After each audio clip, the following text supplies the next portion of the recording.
Halo teman-teman, selamat datang di episode 2 untuk buku Politik Jatah Preman. Ini yang kutandain banyak. Aku sih rencananya mau bahas semua tanpa terkecuali. Aku akan sebut namanya satu-satu, meskipun ini agak berbahaya, tapi aku merasa ya udah yang nonton aku cuman gak nyampe 1000 ini, dan aku juga ambil dari buku kan, jadi kayak ya kalau nggak terima protes sama Ian Douglas Wilson.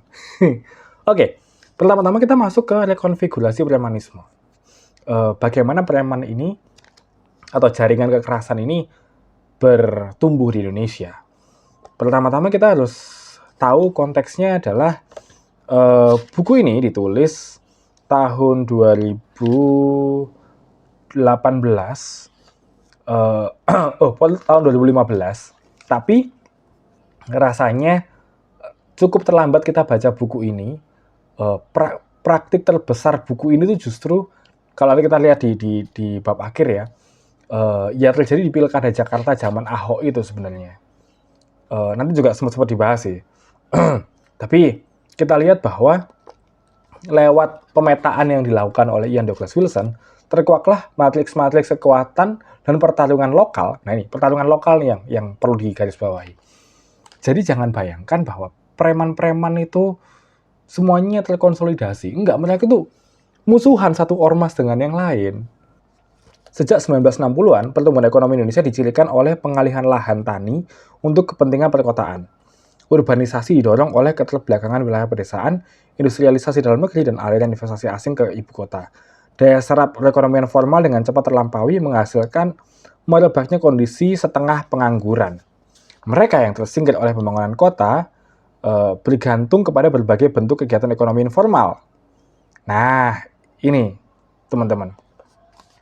Jadi, kenapa ormas ada? Lagi-lagi karena kita itu kaget sama industri. Jadi masyarakat Indonesia itu kaget sama industri. Ini masyarakat miskin nih.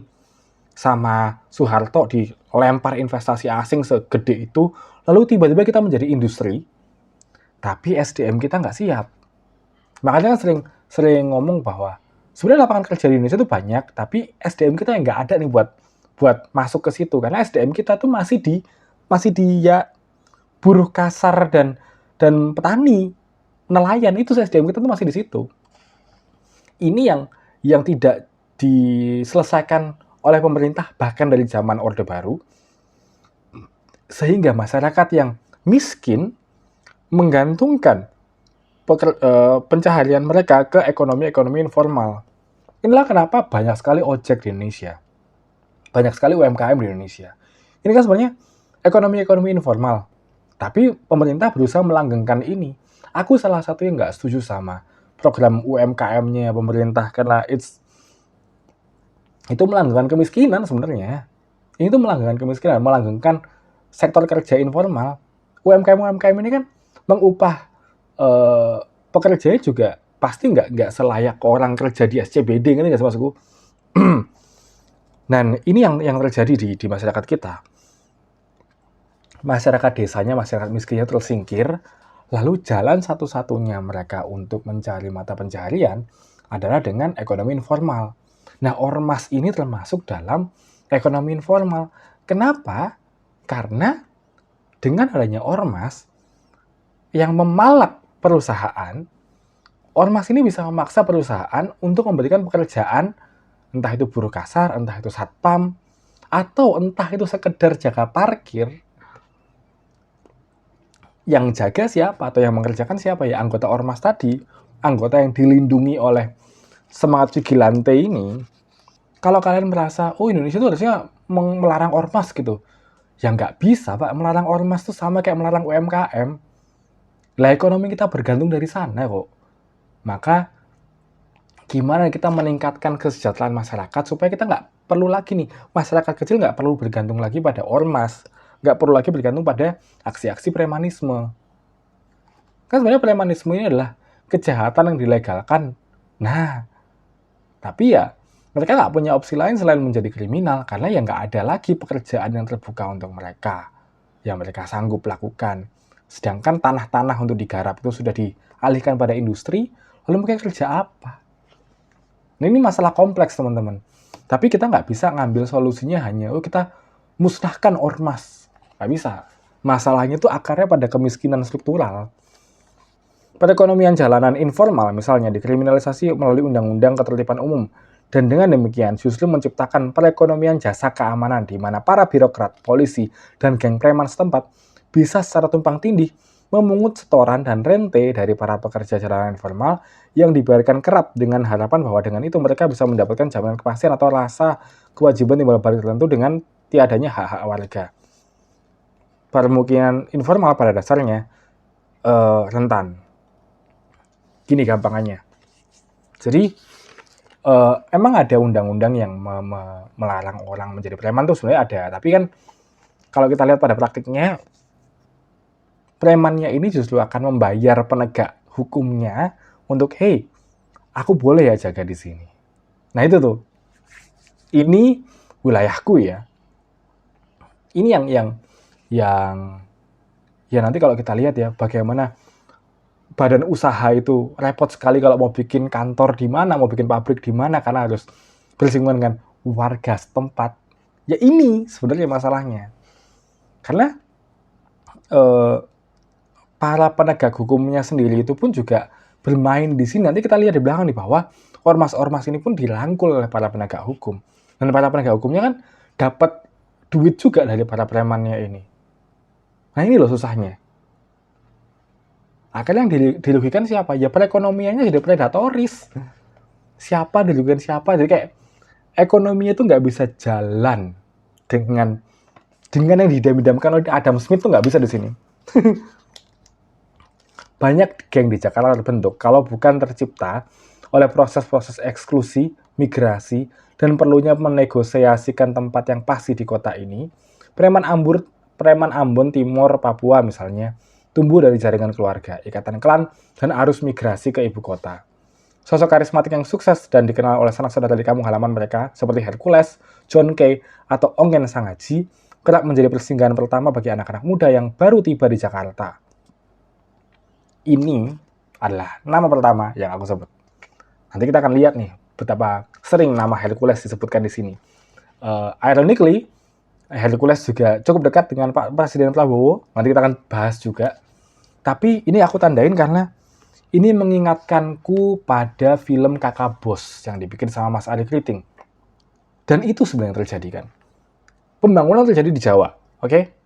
Lalu ekonomi berpusat di Jawa. Orang-orang dari luar pulau berharap bisa ke Jawa mendapatkan pekerjaan. Tapi mereka tidak punya pendidikan yang layak atau mereka tidak punya skill yang mumpuni sehingga untuk bertahan hidup mereka harus bergabung dulu nih dengan kelompok-kelompok kedaerahan.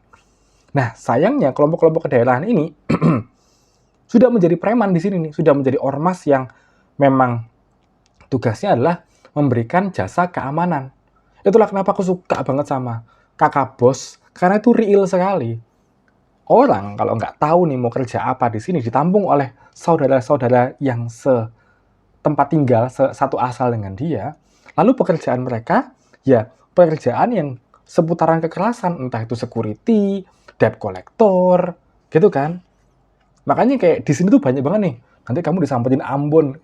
Itu bukan rasis, itu adalah ya itu rasis sih. Tapi itu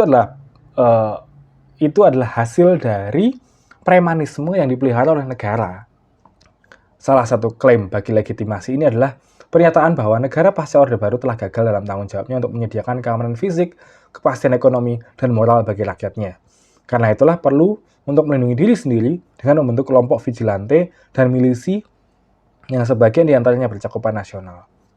Salah satu penyebab kenapa preman subur adalah karena penegak hukumnya kita, kayak polisi, tentara, masyarakat tuh nggak punya trust ke mereka.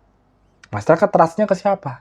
Ya, kelompok-kelompok kekerasan atau kelompok-kelompok keamanan yang dekat sama mereka. Ormas. Kepercayaan masyarakat pada polisi rendah, sehingga mereka mengandalkan ormas. Nggak ada kepastian ekonomi, nggak ada kepastian keamanan, tapi kalau sama ormas, mereka yakin aku dibelain sama ormas. Nah itu. Karena ormas ini adalah aku adalah bagian dari ormas ini. Bersandar pada nilai-nilai sosial dan keagamaan normatif, dan kerap kekhawatiran tulus mengenai masuknya industri-industri haram tersebut dalam kehidupan kampung. Para centeng moralitas mendapatkan landasan moral strategis yang tinggi sebagai pelindung masyarakat berbudi luhur yang pada gilirannya melegitimasi bentuk-bentuk kewenangan dan kuasa teritorial pada polisi. Menyebut tempat-tempat, gini, sebelum kita ngomongin menyebut tempat-tempat dan sweeping,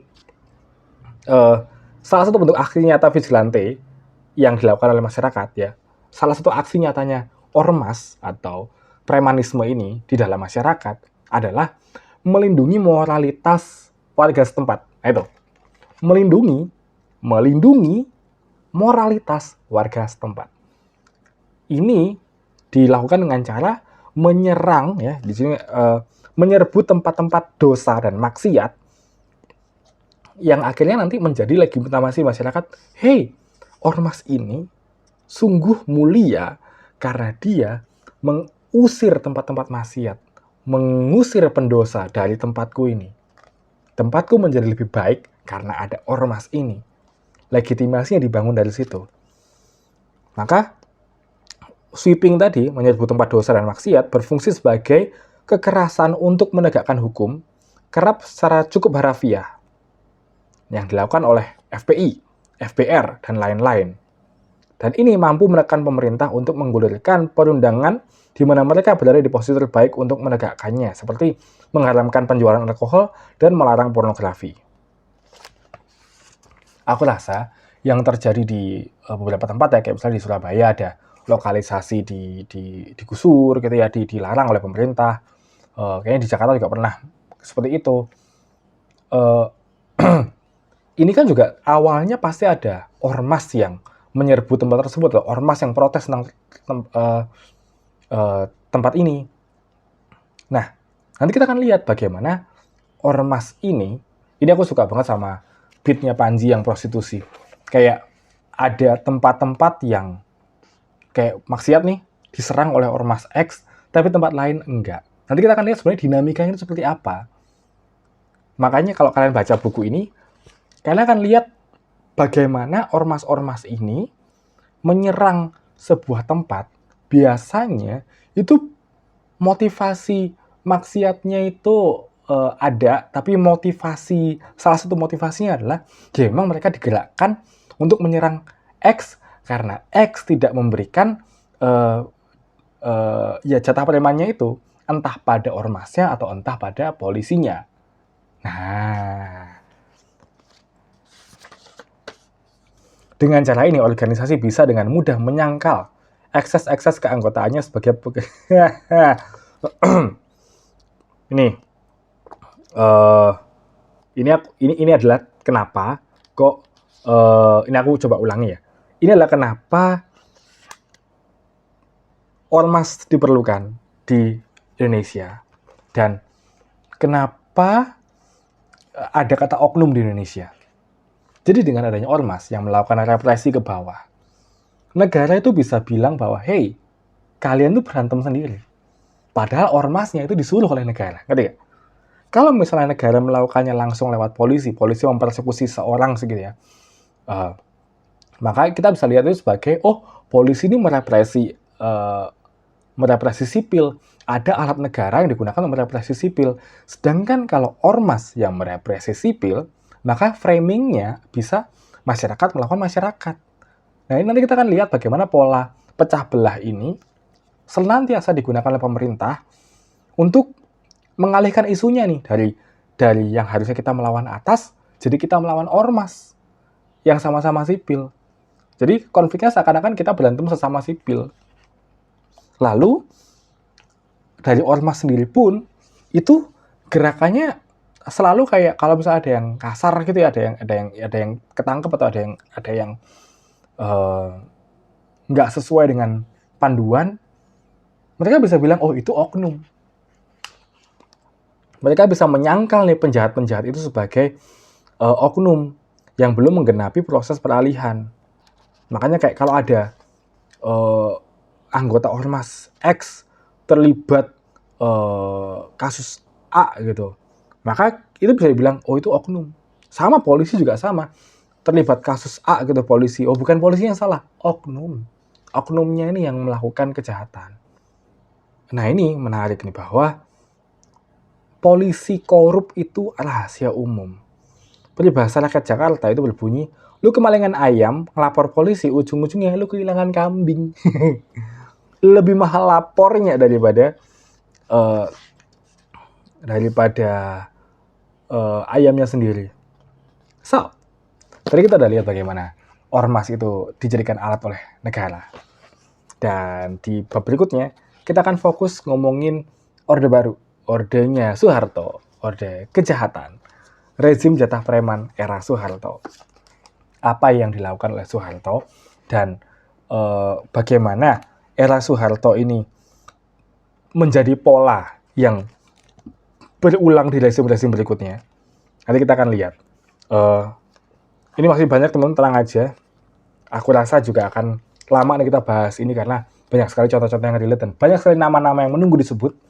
Kita udah nyebut beberapa ormas dan beberapa nama pentolan ormas. Kedepannya aku nggak tahu konten ini masih aman apa enggak, tapi silakan ditonton. Jadi sampai ketemu.